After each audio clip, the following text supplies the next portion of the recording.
Perfecto, bueno, pues empezamos. Muy bien. Como ya sabe, esta serie de entrevistas gira en torno a una pregunta central: ¿cómo podemos avanzar en calidad de especie hacia una mayor cohesión social, es decir, a nivel internacional?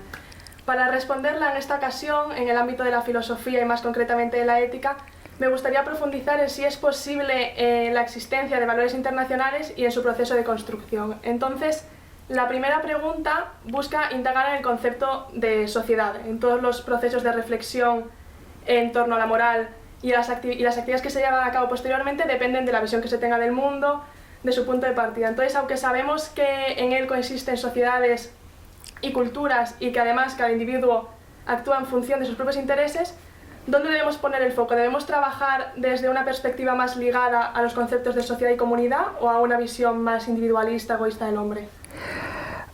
Vamos a ver, ¿desde dónde debemos trabajar? Yo creo que la concepción individualista es la que está más asentada en la sociedad, ¿no? Y el individualismo yo creo que es un concepto desde el punto de vista de los valores, digamos, yo diría que es ambivalente. Es bueno, en un cierto sentido, la afirmación individual, es bueno porque es la afirmación de la libertad, ¿no? El sujeto como la soberanía del sujeto, ¿no? Para tomar decisiones, en fin, para tener autonomía sobre lo que quiere hacer, lo que debe hacer. Pero por otra parte el individualismo degenera en egoísmo de una forma muy fácil, ¿no? Entonces lo que nos falta para avanzar en una mayor cohesión social es un sentido de la cooperación, de la solidaridad, del sentirnos comprometidos con un interés que no sea solo individual o que no sea solo corporativo, sino un interés, yo diría, común, ¿no? Un interés general. ¿Cómo conseguir eso, ¿no? Yo creo que es el gran problema de la política y es el gran problema de la ética también, ¿no? Uno de los temas, ¿no? que están bastante presentes, por ejemplo, en la filosofía política, es que las sociedades actuales son sociedades muy atomizadas, donde cada uno va a lo suyo y donde no hay sentido de comunidad, ¿no? Ese sentido de comunidad, ¿cómo se adquiere, ¿no? ¿Cómo se consigue? Y no solo cómo se consigue a un nivel, digamos, nacional o local, sino a un nivel internacional, que es lo más difícil, ¿no? Yo creo que esa es la gran pregunta, ¿no? Y en este aspecto, muchas veces cuando alguien dice que pues, cambiar el mundo, conseguir cohesión social, a veces se le tacha de ser demasiado positivo o utópico. Pero, ¿qué papel cree usted que tienen las utopías en la sociedad y cómo podemos utilizarlas para que tengan un efecto positivo en este cambio? A ver, yo no sé, cuando hablamos de utopías, ¿en qué estamos pensando? Si estamos pensando en un modelo de sociedad ideal, yo creo que eso, primero, no ha funcionado nunca. El comunismo lo intentó, por ejemplo, no funciona, porque no sabemos qué tipo de sociedad sería la mejor. Tenemos algunas pautas, por ejemplo, sabemos que el régimen más aceptable es la democracia.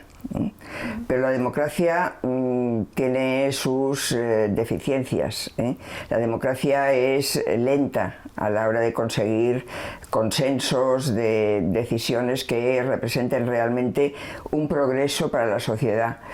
La democracia es lenta, la democracia es ineficiente, por lo tanto yo creo que no podemos pensar en modelos de sociedad. Yo creo, sobre todo desde el pensamiento ético, que es el que yo he trabajado más, que es más eficaz el pensar qué es lo que no nos gusta, lo que no deberíamos mantener de las sociedades tal como están ahora, tal como existen, ¿no? Por ejemplo, las democracias actuales son democracias muy polarizadas, ¿no? La polarización divide a la sociedad. La polarización política incluso divide a la sociedad, porque la sociedad no está tan polarizada como lo está la política. Pero esa polarización de la política y también de los medios de comunicación, que muchas veces van a la zaga de la política o atizan el conflicto político, eso divide a la sociedad. Deberíamos analizar esas deficiencias, esas faltas, más que pensar en utopías utopías o en sociedades ideales, si es que la palabra utopía remite a una sociedad ideal. Y entonces, centrándonos en qué debemos cambiar primero, en una conferencia afirmó estar de acuerdo con Spinoza en que el odio hay que erradicarlo porque es el único afecto no ambivalente, no nos puede llevar a actuar de manera éticamente correcta, si lo he entendido bien. El odio. El odio. El odio. Sí, Spinoza dice que el odio, o sea, Spinoza tiene una ética muy basada en los afectos, ¿no? Lo que hoy llamamos emociones, y hace un análisis de distintas emociones porque su idea es que el deseo, que es lo que nos mueve, puede producir emociones, él dice, alegres o tristes, ¿no? Y lo que hay que intentar es superar las emociones tristes y conseguir que las emociones sean positivas, que sean, que nos muevan a actuar, ¿no? Y no nos depriman, diríamos, ¿no? No nos dejen en una situación de inactividad. De todas las emociones que él analiza, de todos los afectos que él analiza, en el que yo creo que es más contundente, más radical, es con el odio. Él dice, el odio nunca puede ser bueno, o sea, el odio nunca puede ser positivo, precisamente porque el odio no consigue algo que para Spinoza es muy importante, que es la concordia, ¿no? Es conseguir que exista un entendimiento entre las personas, ¿no? Una voluntad por lo menos de entendimiento, y el odio no consigue eso, sino todo lo contrario. ¿Y crees que hay alguna manera de erradicarlo? El odio. A ver, yo creo que el odio es uno de los afectos más interesantes de analizar hoy, porque, por ejemplo, se está hablando mucho del delito de odio, ¿no? Y a mí me parece que es un error hablar del odio como un delito, ¿eh? El odio es un sentimiento, y un sentimiento no puede ser un delito, ¿eh? Un delito es una acción, ¿eh? Llevada a cabo a partir del odio, pero es una acción, ¿no? Los sentimientos se educan, se pueden educar, ¿no? Y con el odio se puede educar igual que cualquier otro sentimiento. Por lo tanto, claro, siempre vamos al recurso de la educación, ¿no? Siempre decimos, bueno, eso habría que intentarlo desde la escuela, desde la familia. Otra tesis, diría, que yo tengo es que la educación tiene muchos agentes hoy, cada vez más, ¿no? Porque la influencia por ejemplo, de las redes sociales es muy alta, ¿no? Entonces, educar es algo de lo cual se tienen que responsabilizar muchos agentes, no solo los que más propiamente pensamos que tienen el objetivo de educar, como es la familia o la escuela, ¿no? A partir de aquí, pues claro, es un poco lo que decía antes, ¿no? Si tenemos que ir a sociedades donde la gente se respete más, se insulte menos, ¿no? Donde haya menos polarización y los conflictos intenten resolver de una forma más moderada, más tranquila, más pacífica. Hay que evitar, ¿no?, esos sentimientos tan fuertes como el odio, y por lo tanto hay que intentar reprimirlos, ¿no?, que es la forma de educarlos. Y en relación con esto, ¿cree que hay algún valor que haya que trabajar primero o una emoción que haya que gobernar, ¿no?, que sea común a todo tipo de conflictos, ya sea en desigualdad en el seno de una misma sociedad, dominación de una sociedad a otra? La igualdad es importante porque toda desigualdad genera dominación de unos sobre otros, ¿no? Los que dominan son los que tienen más poder, y por lo tanto los que tienen a gente más desigual, ¿no?, a la que pueden dominar. Pero hay un valor del que se habla poco. Últimamente se habla un poco más, pero se ha hablado poco, que yo creo que es fundamental, que es el respeto. El respeto. Se ha hablado mucho, por ejemplo, a nivel político, de la tolerancia entre las personas, ¿no? Y sobre todo en sociedades mixtas como las actuales, donde se mezclan culturas, hay que tolerar la cultura que no es la mía, ¿no? La palabra tolerancia implica, el significado de tolerancia contiene un cierto desagrado. Hay que tolerar a las personas que incomodan, ¿no? El respeto va más allá de la tolerancia, ¿no? El respeto, yo siempre recuerdo el origen etimológico de la palabra respeto, que es el latín respicere, que significa volver a mirar, ¿no? Respetar a una persona es detenerse en ella, ¿no? No pasar indiferente ante ella, ¿no? Tolerarla puede ser indiferente, respetarla no. Hoy una de las facultades que echamos mucho de menos es la escucha, escuchar al otro. Yo creo que todos los valores que están en torno al respeto, a la escucha, al intentar buscar lo que hay en común y no lo que divide, ¿no? Creo que es lo más necesario hoy.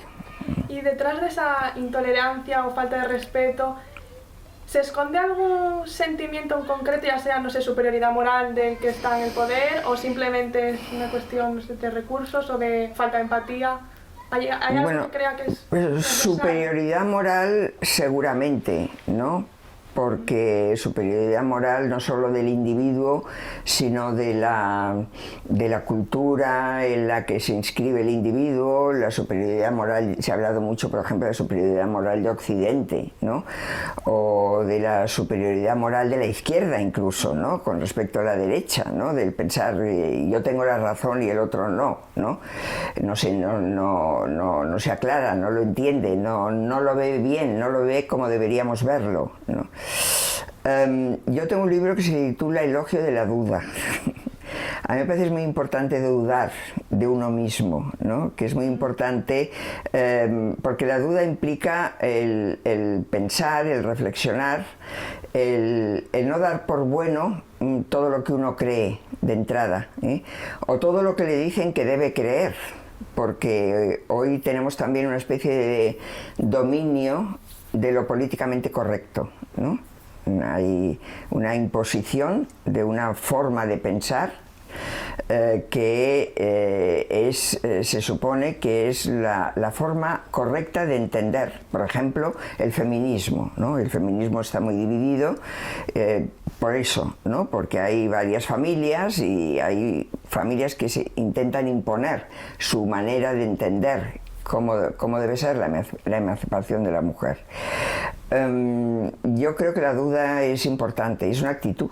Es una actitud de modestia de uno mismo, ¿no? El pensar, bueno, antes de tomar una decisión hay que hablarlo, hay que escuchar al otro, hay que pensar si no me estaré equivocando yo, en fin, no precipitarse, ¿no? Y sobre todo, pues pensar que lo que uno da por bueno o incluso por razonable, pues a lo mejor es un prejuicio, ¿no? Y ese prejuicio hay que destruirlo, ¿no? Y ahí volvemos otra vez al tema de la educación, ¿no? Sí. Sí, bueno, también hay una autoeducación, o sea, uno de los objetivos de la educación de la infancia y de la juventud es, bueno, de los objetivos es conseguir personas capaces de pensar por sí mismas, autónomas. Eso no quiere decir personas que ya acaban el proceso educativo en un momento determinado y ya tienen un criterio, que tienen unas creencias que de ahí no se mueven, ¿no? Sino todo lo contrario, es decir, es personas que son capaces de hacer ellas mismas lo que la educación ha hecho con ellas, ¿no? Y de seguir autoeducándose.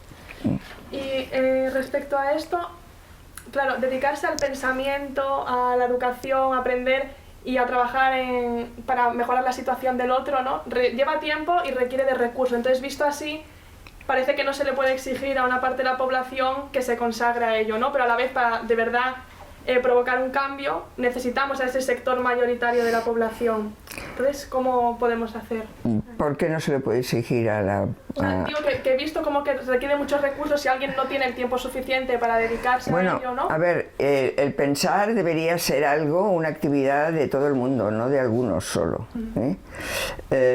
Claro, hay que tomar decisiones, ¿no? Y hay actividades, por ejemplo, la filosofía, pues es una actividad que se puede, que se proyecta en la docencia, y que más allá de la docencia uno se puede pasar toda la vida pensando sobre un mismo tema sin tomar ninguna decisión, sino simplemente discutiendo con los demás sobre aquella cuestión. De hecho, la filosofía ha hecho esto siempre, ¿no? Hay unas cuestiones permanentes, eternas, ¿no?, que se siguen replanteando, ¿no?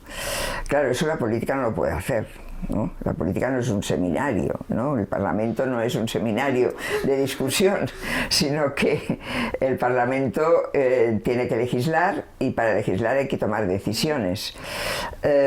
Aún así, hay poca deliberación, ¿eh? Yo durante una legislatura fui senadora, ¿no?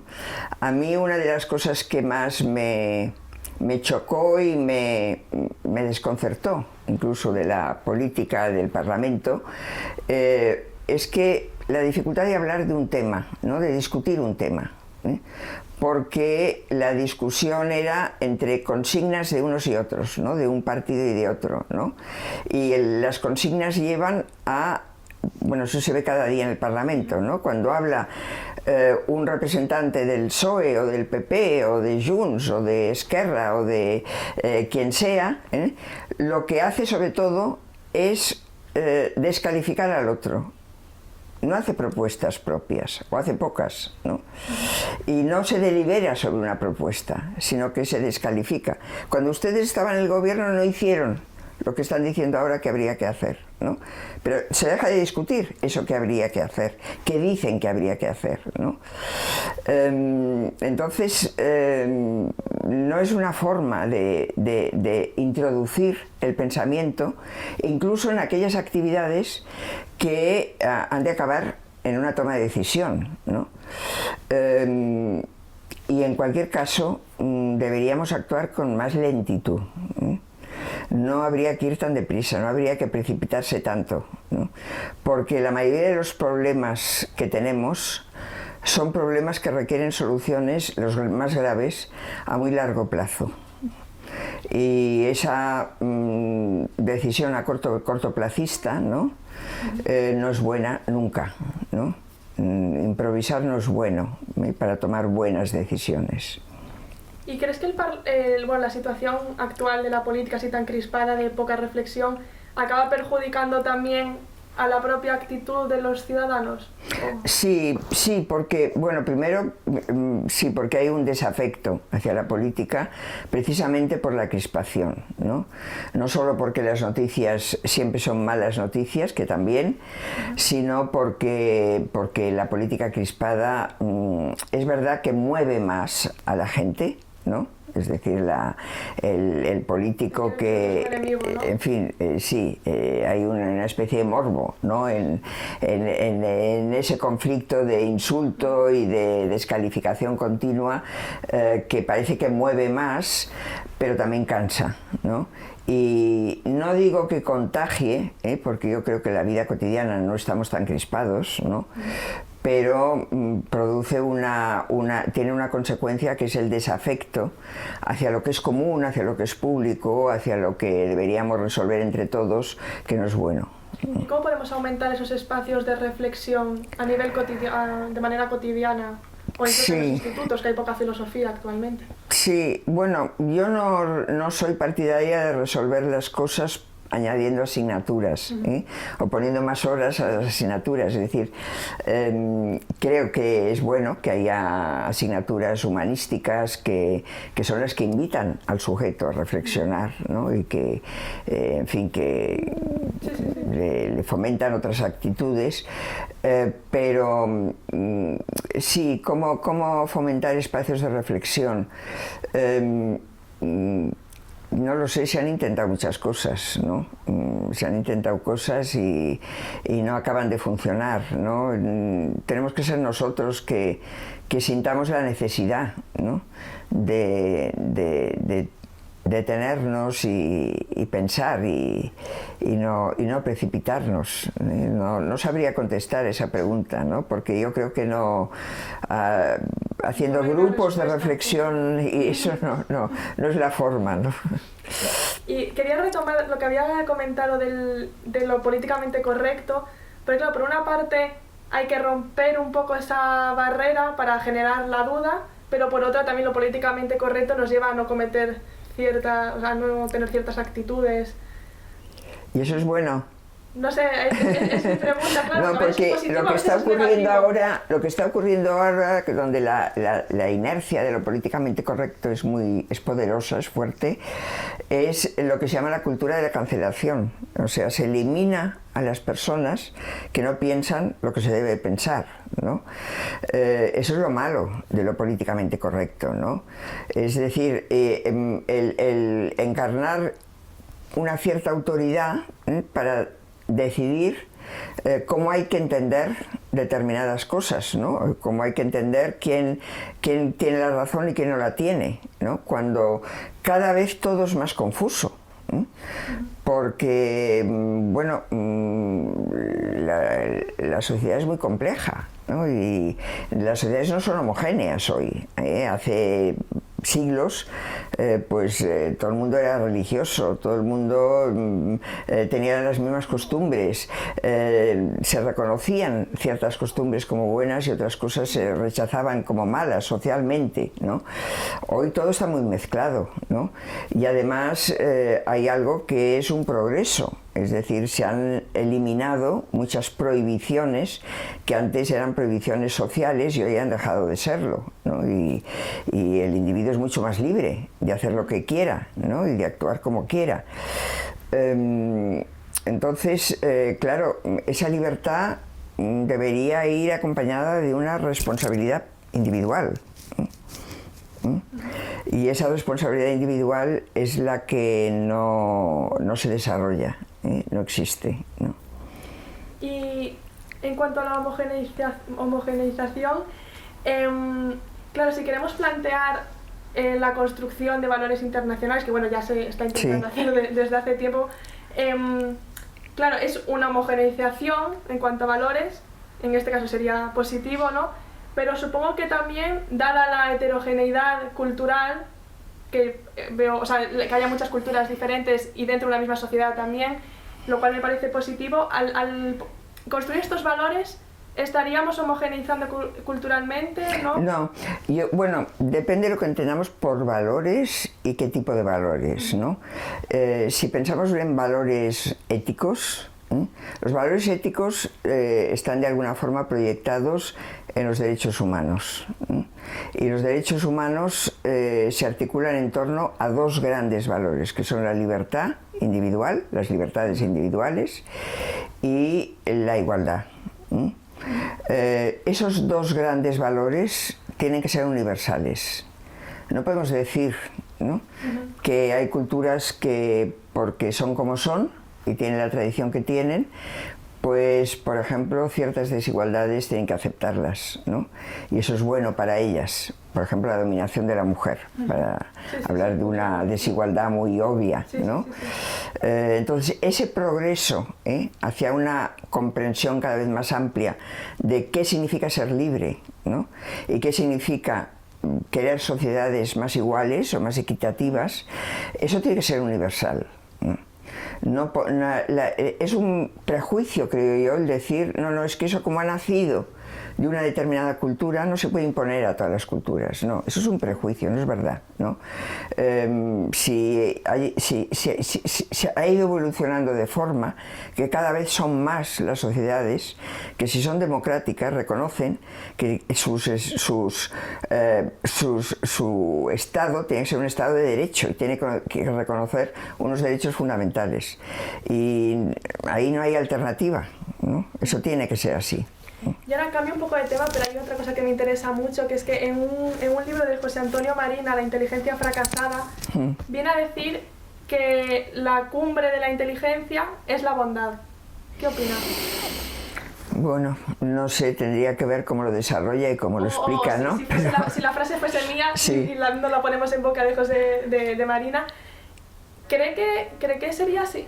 O sea, porque está como la inteligencia, digamos, más con parámetros, ¿no? Que se le da bien las matemáticas, Sí, claro, ¿qué entendemos por inteligencia, no? Porque puede haber una persona analfabeta y que sea inteligente, es decir, que sea capaz de captar, ¿no?, de la realidad y de que tenga mucho sentido común y que sea una persona inteligente, ¿no? Entonces habría que ver qué entendemos por inteligencia, ¿no? A mí me parece que es una palabra peligrosa el utilizar la inteligencia como un valor sin definirla muy bien antes, ¿no? Podemos decir entonces, me interesa mucho también el tema de la empatía, ¿no? Porque está ligada al conocimiento. Entonces, para propiciar la empatía, tendríamos que actuar en base a esta afirmación de que se basa en el conocimiento, ¿no? Porque también está un poco ligado a ese conocimiento, que no es lo mismo que inteligencia, pero si juntas las dos cosas, ¿es más fácil ser empático, por ejemplo? Yo creo que la empatía, hoy hablamos de empatía más que de simpatía, ¿no? Que quizás la misma es una palabra, son dos conceptos bastante similares, ¿no?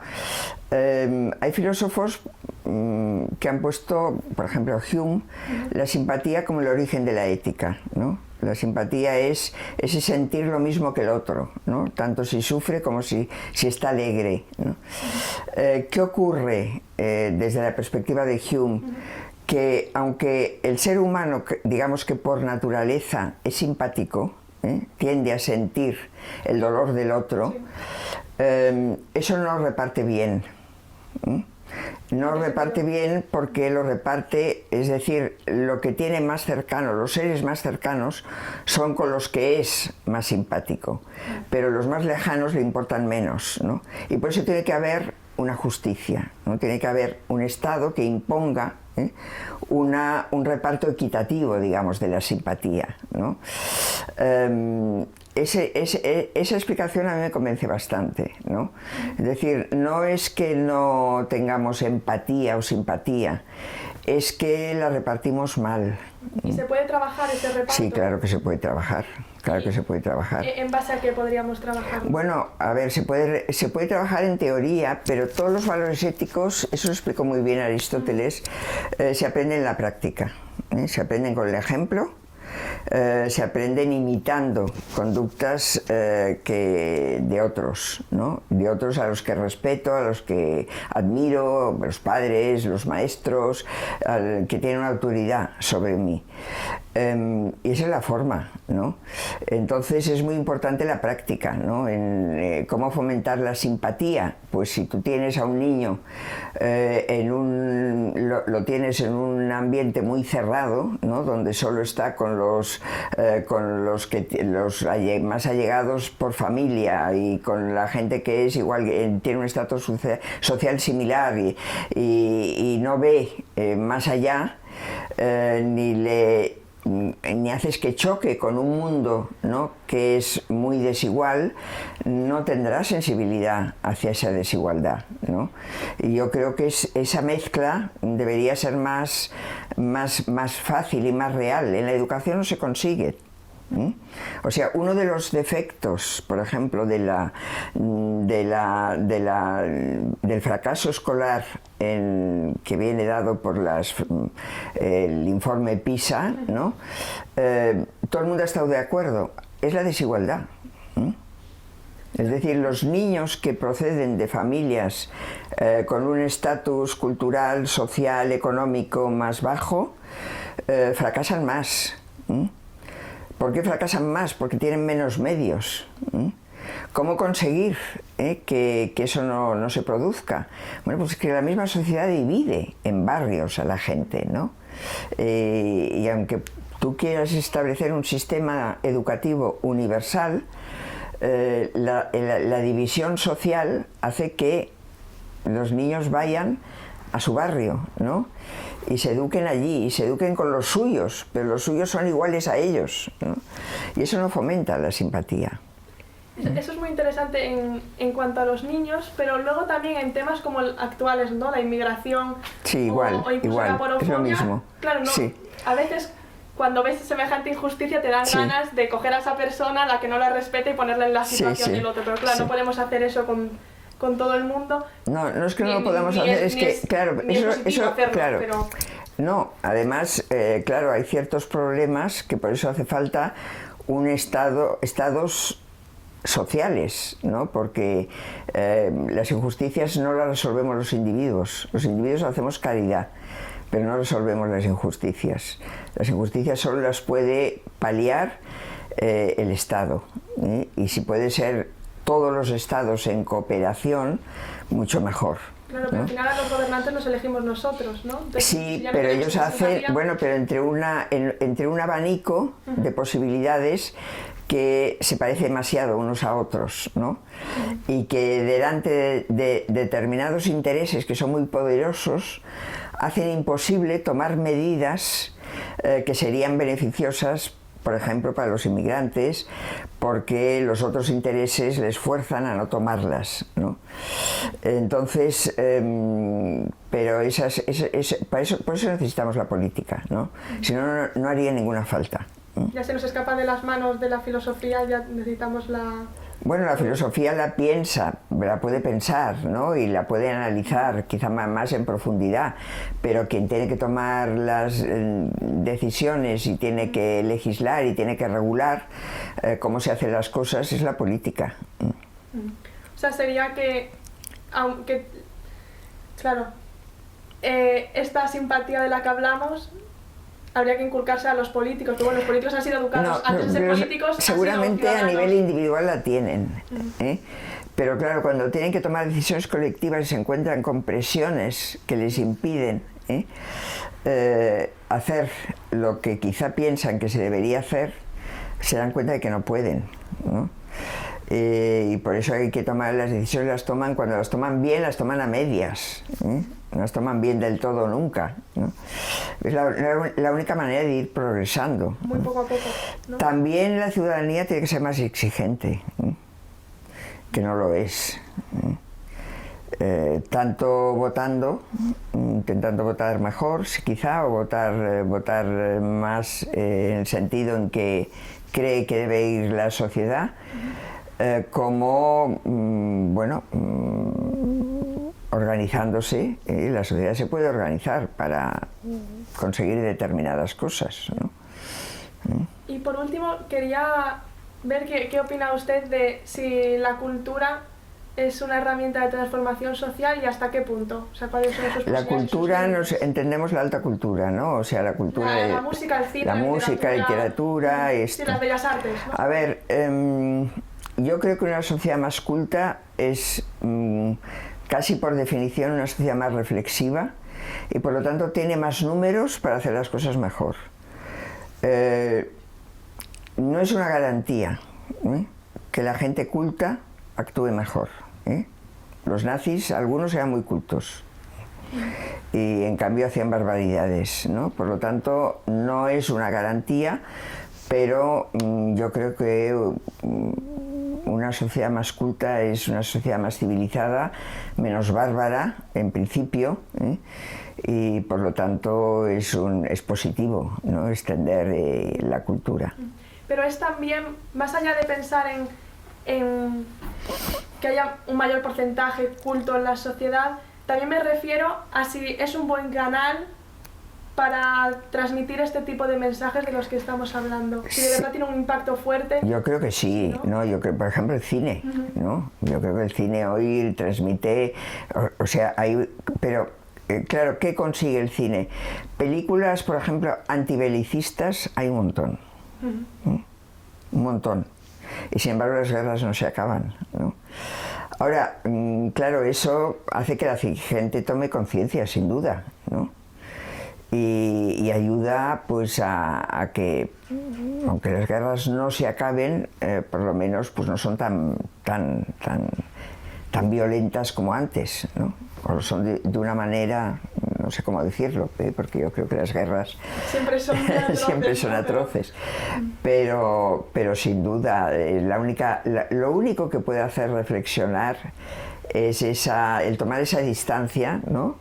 Que propicia la cultura y el que suenen otras notas, ¿no? Que inmediatamente no las percibimos y que nos hacen ver cosas que no habíamos visto, ¿no? Justo me acabo de acordar, el otro día me pareció muy interesante un concierto de Jordi Savall que hablaba de la evolución de la esclavitud a través de la música. se hacía una pregunta que respondía, bueno, era de Dostoyevsky, pero que él respondía de si la belleza puede cambiar el mundo, ¿no? Supongo que en relación a la cultura. Sí, sí, pero también hay una cultura de lo feo, por ejemplo, ¿no? O sea que la belleza... A ver, los griegos lo tenían muy claro, lo bueno era bello. O sea, las cosas buenas nos emocionaban o las apreciamos porque al mismo tiempo son bellas, ¿no? Y lo bello es bueno. Pero, claro, el arte ha evolucionado de una forma a veces muy rara, ¿no? Y lo feo, lo obsceno, se ha considerado arte también, cultura, ¿no? ¿Por qué? Porque quizá eso revuelve también la conciencia, ¿no? Y en ese sentido es positivo. Pero no es belleza en el sentido en que tenemos la palabra de belleza. Es volver a romper un poco lo de lo políticamente correcto exacto, también, ¿no? Sí. Bueno, pues muchas gracias. Ya está, muy bien.